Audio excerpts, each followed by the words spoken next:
dumbasses. So like I don't want to be a negative person because I'm not. But to a degree, I think the universe is very giving.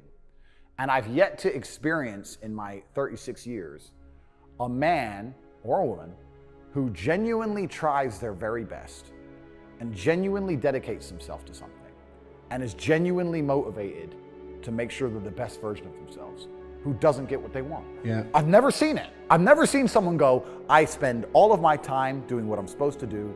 I do not waste any of my time. I dedicate myself. I'm good to people. I'm honest. I'm hardworking. I'm there on time. Every time I've got a meeting, I've got a firm handshake. I don't snake anybody. God likes me. I work hard. I'm not an evil person, and I work really, really hard. Who doesn't have everything they want? So everyone can have anything they want. I really believe the universe will give anyone anything they want if they actually fucking want it. Yeah. And I'm also going to say this now. I know for a fact when I talk about how the world works, and people say, but why would the people in charge do that? And I say, because they view you as scum. And the reason they view you as scum is, I can say this, and I'm not saying this in a horrible way. I'm from a council estate, right? I came from absolutely nothing. And I'm now at my position in life. I know how hard I've worked. When I meet somebody who's whatever, 50 years old, and they have absolutely zero money, I don't think, oh, he's had it hard. I thought, he just didn't, he was lazy. Sympathy disappears after a certain amount of time. When you pull it off, you pulled it off, I pulled it off. When you've been through X amount of shit to pull it off, and everyone's just coming out with excuses all the time, sympathy vanishes. Yeah. So look, I'm sorry, I don't buy your shit. Right. You were too busy sniffing, drinking pints, doing all this dumb shit. I wasn't doing it. I don't feel sorry for you people. And that's what happens after a certain amount of time. So if I feel that way, and I'm also from a council estate. Imagine these people who were born as billionaires. Yeah. How do you think they view us? You think they give a shit about wrecking our currency? They don't give a fuck. You better find something to eat on the floor. They don't give a shit. This world is so much cooler than people understand. I've had people all the time come to me saying, yeah, I want to make money.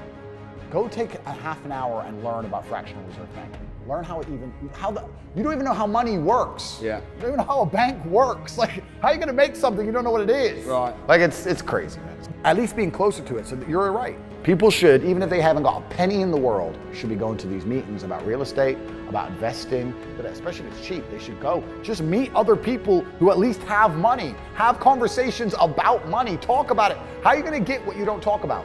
It's like, you use the gym analogy. It's a perfect analogy. I've never met anybody who is in fantastic shape, and you say, how'd you get in fantastic shape? And he goes, oops. Dunno, bro, just oops. No, absolutely not. I went to the gym every day. I ate this particular way. I had a meal plan. I dieted. Nothing is gonna happen on accident. Yeah. This mindset of, when my ship comes in, one day it's just gonna, well, you're gonna win the lottery? Maybe. And that's another thing that's actually funny, talking about winning the lottery. I used to dream of winning the lottery, bro. How much is a lottery win nowadays? It depends on the win. Could be anything. 6, 7? No, not Euro. I don't know anything about the lottery because I think it sucks. But man, like, I used to dream of winning the lottery, thinking that my life would change. And now, like, 6, 7 million, that's a year of jets. It's nothing. Like, it's not even money anymore. It's crazy how the perception changes. But even if you win the lottery, 90% of lottery winners within 10 years are in the exact same situation. Completely, because they think it's a lot of money. It's not even a lot of money. A couple of 6, 7 million pounds. Zero. But yeah, like it's interesting. But yeah, you have to be near it, and your network needs to be important. And this is the reason why, and I will do a shameless plug here. Like, you have your speaking events. I think absolutely everybody should go. Even if they have no intention of buying a house, they should be at that fucking speaking event, and they should be listening to you and understanding how the real estate market works, and they should be polite to people and courteous and nice, and they might make a friend. And they should sit and talk to their friend about real estate. That cannot detriment your life. That cannot detriment your life. You'll sit and meet with your friends on the pub and talk crap, but you won't sit and talk about money. You're not gonna get it on accident. Your ship's not gonna come in on accident. You have to plan for this. That's why the only 2 things I sell online, and trust me, I've been offered endless things. I state this as a matter of fact, not a matter of arrogance. I was the most Googled man on the planet. I was the most famous individual on the planet. More than Donald Trump, more than Brad Pitt, more than Joe Biden, more than Putin at the start of the war. I was that Googled when my TikTok thing blew up. And I was offered $30, $40 million to promote crypto, $10 million to promote some fucking pills, supposed to be some supplement that makes you strong, scam. I was offered endless money to sell my soul. And I didn't do it because I didn't like the idea of a kid who really believed in me and who's a fan of mine buying a crypto because I said it's going to go up. And like I said, player versus player, someone's going to lose, and that kid losing all his money because, you know, I'm in first and I own most of the coin or whatever. I didn't want to be a scammer for money because I believe that having a pure heart and living true under God is more important about trying to give money out. The government is not capable of helping the poor. And this is why it's so important as a person you take personal responsibility and understand you're living in a world where the matrix can be cracked, you can make a bunch of money, but you need to take responsibility and do it. I will sit here and say right now on this podcast that I have hundreds of millions of dollars, and if you go to cobratate.com, my website, cobratate.com, you can sign up for a free email. I have an email list, and I'll send an email a day for free that will teach you how to make money. I can say that here, and of the 100,000 people who watch it, 5,000 might sign up. 95,000 will sit there drooling, and they'll just ignore me, not sign up, and then 2 minutes later going, bro, it's so hard out here to make money. Just dumbasses. Like, you're not even trying. You're not trying. Right. You're like, what we were saying earlier about player versus player is absolutely not really true. If it's player versus player and you're competing against everybody else, because you're competing against everybody else all the time, and you want to also on top of that be low energy and lethargic and lazy, well then you just don't stand a chance of getting wrecked. There are people out here who are prepared to work their ass off. Yeah. And if you're not going to be that guy, then you're going to fucking lose. But nearly all the ways to make money, I was saying a little bit earlier, are Ponzi schemes to a degree. And that's what's kind of interesting about it. It's unfortunate that certain people in nearly any industry or any money generating avenue are always going to get wrecked. And that's just kind of how it works. And that's the way the whole system, the whole world works. I mean, even me, man, like I made a bunch of money on the Russian ruble when I saw the way the war was going. I'm $30-40 million I made. I knew the ruble was going to go up. That's an all-time high now. But that takes perspicacity. This is also comes into network. The average person is not sitting around having conversations about the war in Ukraine and the Russian ruble and the financial impact of the war. Me and my team and my network, we're different. Like most people see the news, they watch the news. Okay, yeah, okay. Anyway, me and my team, we're watching the news. Okay, how can that make us money? How can that make me money? How can that make me money? Right. And it's a different attitude. I'm having endless conversations about the financial impacts of the war in Ukraine and whether we think that Russia's going to win or lose. And now the Russian ruble is at an all-time high. The Russian economy is stronger than it's ever been. After crashing at the height of the sanctions, when they took away the sovereign wealth fund of Russia, which is fucking criminal anyway. They did that, it dumped down, and now it's higher than it's ever been.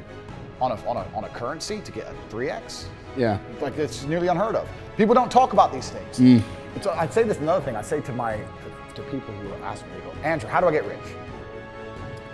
And I say, okay, well, you're probably not gonna get rich because I bet you're lazy, but let's say you're not lazy.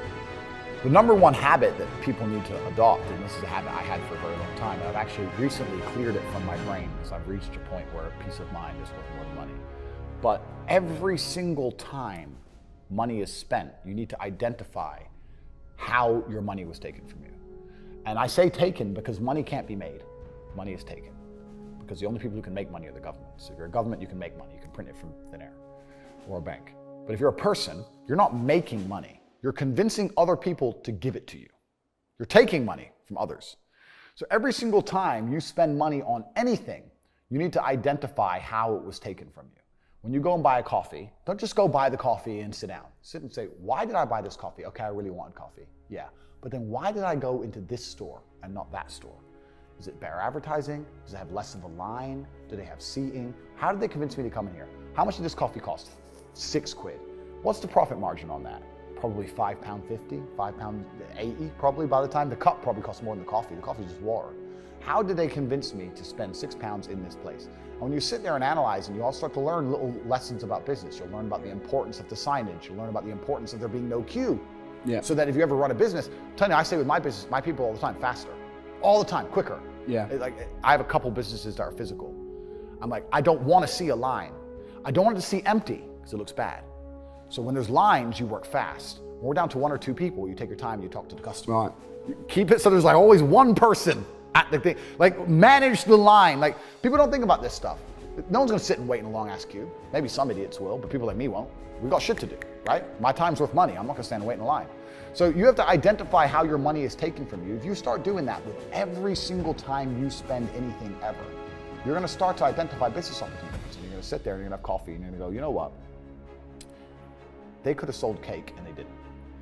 Could I outcompete this place? Let's imagine I had the money to start a coffee shop right next door. How would I outcompete them? Well, I'd have cake, because they don't have cake. Also, most people in here are businessmen. And the guy serving some dude. No, we need a cute waitress. His ass is fired. We need a chick. Put a chick here, put some cake in. Financial Times, there's business people in. People don't even think about this stuff. They don't use their brain ever. They don't ever look around and realize how they're spending their money. They don't look around and look at which businesses are successful. They don't look around and pay attention to anything. They don't look at the world and all the things that are happening and how it can benefit them. None of it. They don't look at any of it. They're too busy following the circus. That's why it's clown world. They know all about the football results. Right, They know all about Rihanna. Yeah. They know all about that crap, all about Love Island. They'll talk about Love Island all day. The same people who will march and fucking for labor saying, oh, the Tories are bad, labor. Watch Love Island at night. No wonder you're broke. You're a fool. You're a dummy. And no matter what the government does, no matter what a government or a financial system, no matter what they put together, it's always going to be competitive to some degree. Unless it's communism, which has been tried and they're trying to bring back, and we know how that all ends. Communism ends very, very quickly in violence because there's no other way to enforce anything.